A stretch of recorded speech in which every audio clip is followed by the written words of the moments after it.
Auckland 26-year-old Dale Lambert was 10 years in karting before making the move last season to V8 touring cars. You're one of quite a few drivers in this class that's come to it from a karting background. Is that relevant to driving one of these big V8s? Very similar. These things have got what they call a spool diff, which is like a fixed rear axle with both wheels spin at the same time all the time. So that sort of configuration is very much like a go-kart, and also the competitive in racing, like like the rubbing door handles and things like that. You used to rub a lot of pods and things like that in go-karting, and it was very competitive in go-karting. So to have this sort of level of racing is very much similar, which I suppose my training in the karting makes us quite a level head driver, if you like. Not to be cocky about it all, but I think when we're under pressure, my karting background is what helps me a lot. One of the things we've seen about you when you're in the traffic, you're under pressure, you're not one to give way, are you? No, it takes a lot to crack me under pressure. I had a lot of training with that in the go-karting, as I said. A lot of seniors used to pick on the juniors when they come up into the senior ranks, so you sort of get over cracking under pressure very quickly. Yeah. The Mag and Turbo back team came into this season with an extra thing to learn, running a new BA Falcon. BA's a much nicer car to drive. A lot easier to drive. It's very readable in what it's doing, very predictable. The EL was quite a busy car to drive. The step up, I think, is just basically the parts that we're allowed to use in the BA. Like the configuration of both cars is quite the same, but the parts that we're allowed to use in the BA, like wider rims, the better spoiler package, they seem to make the car a lot more predictable in what it's doing with the handling wise, and which of course is easier to tell the crew what the car's doing. So slowly but surely, I need to feel the car out, and then as it's happening, it seems to be coming along now towards the middle of the season where we're sort of getting things together. Lambert has been on a steady improvement since Timaru, scoring 3 top 10 finishes at Manfield, and feels he's now getting somewhere. When you put it all together, it just comes together for you, and as I say, the more time we put in it, the more time I'm in the seat, the better the results will be, and hopefully, as I say, we'll be a very strong force at the end of the season. So.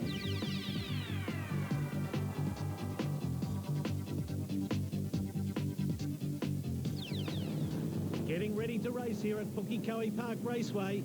Very, very fast track as we outlined before, and a good crowd turned out today, drawn by the big V8. This big field with Kane Scott, the man we're looking at, on pole position, leading the field around. 36 cars turned up here, Greg Brink. Yes, and apart from the top 10 runners here, big spread in time, so I think something like 6 seconds covering the top 36 cars. On board there with Paul Radisich, who's starting 5th in this race in the United Video Falcon. Dean Perkins tucked in behind them, who we're on board with now. Here on board with Wade Henshaw, he'll be disappointed with his qualifying result, hoping to be up in the top 10, starting from 12th position. Field coming around towards the starting light now. Let's look at the lineup. Kane Scott on pole in the Super Cheap Commodore alongside Angus Fogg. Then it's Paul Pedersen on the second row beside Paul Manuel. Paul Radisich starts from 5th in the grid in the United Video Falcon. Alongside him, championship leader Andy Booth. And behind him, Dean Perkins in 7th and Brady Kennett in 8th. In 9th place, it's the second Caltex Haviland car of Michael Shepherd alongside Andrew Anderson's Commodore. Then it's the 2 Commodores of Michael Tom and Wade Henshaw. The Ford Falcons of Dale Lambert and Craig Boot start in 13th and 14th, followed by the Holden Commodores of Grant Shivers and Nick Ross. In 17th place, it's Andrew Fawcett, who dominated at Manfield. Not so good here, though, in qualifying, alongside Clark Proctor. Then it's Jared Carlisle and Danum Templeman. Next, we have Miles Pope in 21st, Adam Brook 22nd, Aaron Harris and Hayden McKenzie. In 25th place, it's Michael Wallace, well back, alongside David Thexton. Then it's Peter Butler and Kevin Williams. David Parson starts 29th in the Cat car, alongside him Mark Wooden. Ashley Hall in 31st, alongside him Martin Hicks. In 33rd, it's Dean McMillan in one of the older Ford Falcons, alongside Dwayne Spurdle. Then it's Mike Perro, and Julia Hussif rounds out the field. Oh, and already problems for Danum Templeman. They just rebodied that car completely after the big shunt down at Teretonga, and he's not going to see the start because Kane Scott about to come down, looking for the green light, dominating the start. You can see Angus Fogg is pulled right back behind him. In fact, Paul Pedersen gets a great start, and Foggy's back in 3rd place already. Yes, Paul Pedersen just tucked his nose up the inside there and made the most of that fast start. Oh, drama's back in the field. Grant Shivers going for a wild ride there. And let's see, yes, he gets it under control before he Pukekohe gets back on the track. Look at the lead Kane Scott's got. We're on board with the Super Cheap car. Looking back at this fight, down the inside comes Paul Radisich. Off to the left in the United Video Falcon. Gets underneath Angus Fogg. Yes, Angus looking to probably stay out of trouble, as he said earlier in the day. Doesn't want to get into problems with the car, and he's been the big loser here at the start. He has. He's slipped back quite a bit. Paul Radisich slots into that third spot.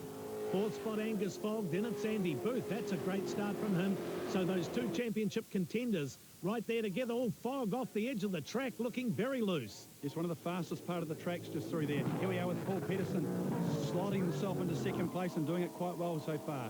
This is the view from Paul Radisich's Falcon, looking back at Angus Fogg.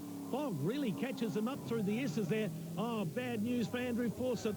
So already had a poor qualifier after his dramas down south, now into the pits. Back to a replay from the start, on board with Wade Hinch. A great start. That's already passed Michael Tom and Andrew Anderson. Tom coming back at him on the inside, though. That'll give him a squeeze. Be interesting to see who gets the benefit of it as they go into the S's. Right up behind Michael Shepherd there, who started in 9th place. So, now Michael Tom slides on through in the Hydrolink car. Back on board with Aaron Harris. Now he's starting well down the order, as we saw on the start list, 23rd place. So lots of traffic in front of him. Adam Brook, in fact, right in front. Then it's Hayden McKenzie off to the left. Grant Shivers up on the grass on the right-hand side in that black Commodore.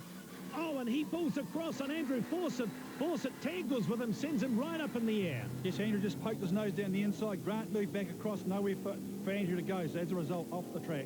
Pretty busy up front. Back in about 4th place behind Paul Radisich. There's Angus Fogg, Andy Booth.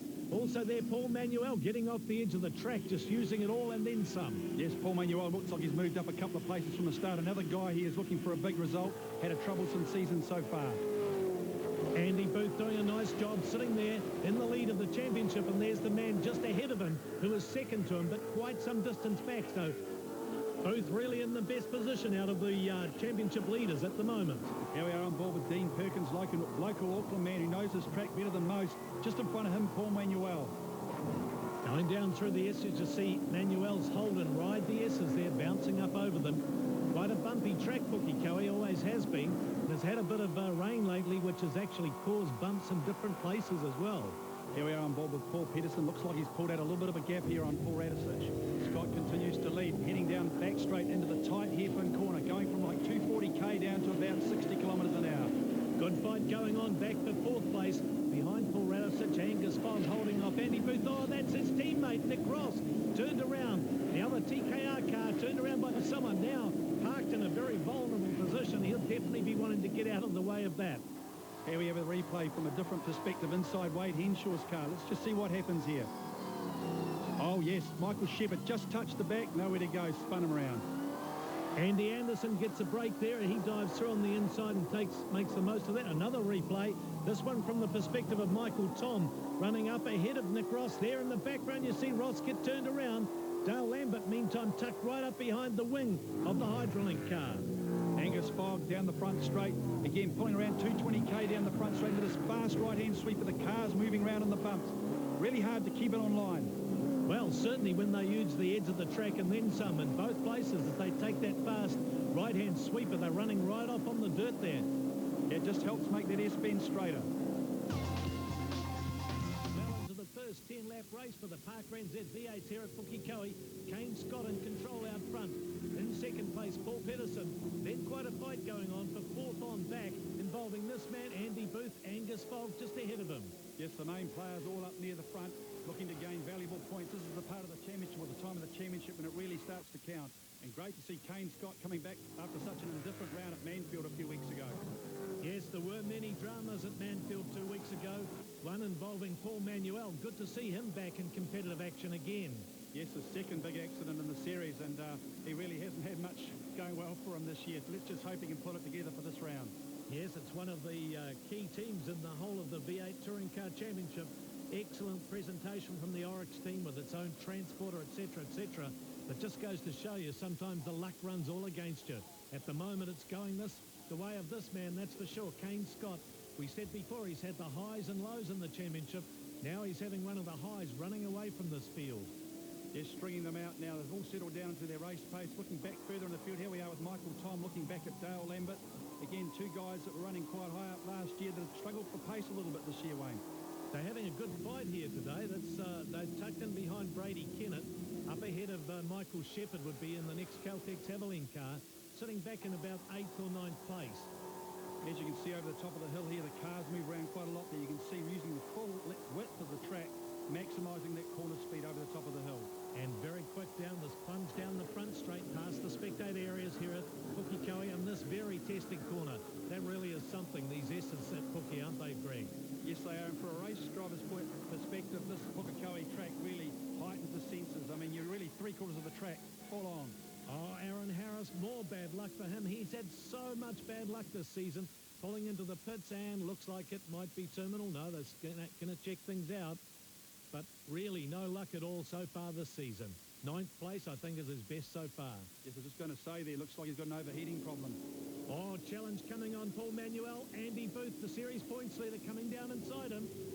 And nice clean passing move. Yeah, ducked it in there. One thing that's been really noticeable the last few rounds is the close racing, but lack of contact. And I guess from a panel beater's point of view, that's a good thing. This is the view from Dean Perkins' car, looking at that fight ahead. Look at Booth diving one side, then the other, trying to find a way past Paul Manuel. But Paul, of course, a pretty experienced campaigner in these cars, and no way will he be giving too much away down around anywhere around this track. Absolutely not. He's done many, many laps here, and I think at one stage was a record holder around here. But he'll be just trying to get himself into a pace which allows him to keep moving forward. And with Andy Booth right up his tailpipe, it's going to be difficult. And Dean Perkins tucked up there behind him as well, so the pressure's on. Oh, this is on board with Ashley Hall going down to the hairpin. Martin Hicks in the white Commodore, Mike Pirro out in the Holden, and just ahead of them, Dean McMillan. Quite a bit of lock-up action going on there, Greg. Yes, heading into one of the more spectacular parts of the track here. Third gear, high speed. Car moves around on the bumps. As you can see, hard to keep it on line, but most important to keep that corner speed up. And tucked up on the back of them, Danon Templeman sitting right in behind. Back on board with Hall again. Oh, that's Brady Kennett. He was running well up as well. So that's a bit of a tragedy for him. And now Andy Anderson pulls off the track too. Now, the attrition rate is mounting by the second. One calm dude there, and Paul Radisich looking very calm and collected, biding his time, holding on to second. But looks like Angus Fogg's having a look around the outside. Not going to work unless he gets a good drive out of the corner, but he doesn't. The Falcon gets plenty of power down there. Paul Manuel sitting just behind them still, watching on. Yes, Angus Fogg looks like he's got himself back together after an indifferent start. Again, trying to get some valuable championship points to try and close that gap on Andy Booth.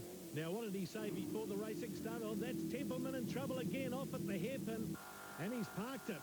Lots of distance back to second place there. Kane Scott's just pulled away even further. There is the face of the five-time Trans Am champion, looking to really make his mark at this place that he reckons is his favourite racetrack in New Zealand. There's Templeman walking away from his abandoned car. Here we are with Kane Scott now in the last lap with only a couple of corners to go. Let's just watch him go through over the hill here. Spread. Oh, look at that car bottom out. Part of the track is probably the bumpiest section. Over the top, pulling probably 2.5 Gs. Fighting that steering wheel. Oh, look at him move around. And the checkered flag are waiting, and look at the gap back to second place. So Kane Scott takes it out ahead of Paul Pedersen in second. Then looking way back in the distance, there's Paul Radisich coming in ahead of Angus Fogg. And this fight's still going on further back. Wade Henshaw caught up in this one. It's a battle for 16th. Michael Wallace leading it at the moment. Henshaw trying down the inside. Pope down the outside. Who's going to get it? Oh, I think Henshaw just made it. And another one. Still pushing and shoving going on. Martin Hicks gets bunted into a wild ride through the hairpin. And Dean McMillan locks up after making initial contact. As you can see, action is just right down the field. Doesn't matter what position it's in. Here we are with Kane Scott just having a nice, easy warm down. And Danon Templeman checking the damage.